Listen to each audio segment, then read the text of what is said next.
பைபிளில் அழகான வசனம் உண்டு. நான் உங்களுக்குச் சொல்கிறேன், தன் சகோதரனை நியாயமில்லாமல் கோபித்து கொள்கிறவன் நியாய தீர்ப்புக்கு ஏதுவாயிருப்பான்.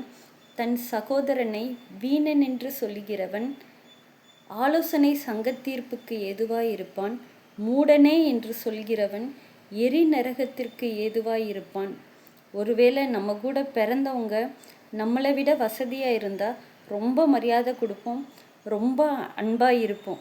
அதே நம்மளை விட கீழே நம்மளோட கூட பிறந்தவங்க இருந்தால் சிலர் ரொம்ப அன்பாக பாசமாக இருப்பாங்க. ஆனால் சிலர் நீலாம் ஒன்றத்துக்கு ஆக மாட்டேன், நீலாம் எனக்கு என்ன பண்ண அப்படிலாம் சொல்லி கூட பிறந்தவங்களை நம்ம அவமானப்படுத்தி நிறைய அண்ணன் தம்பி சண்டை, அக்கா தங்கச்சி சண்டை இதெல்லாம் நிறைய நடக்குது. ஆனால் நம்ம அப்படி இல்லாமல் நம்ம கூட பிறந்தவங்க கிட்ட ரொம்ப பாசமாக இருக்கணும். அப்படி இல்லாமல் மூடனே அறிவில்லை நீலாம் என்ன பண்ண அப்படின்னு சொல்லி கேட்டால் நம்ம கூட பிறந்தவங்க கணக்கு கேட்குறாங்களோ இல்லையோ, கடவுள் நம்மக்கிட்ட நிச்சயமாக கணக்கு கேட்பார். நன்றி.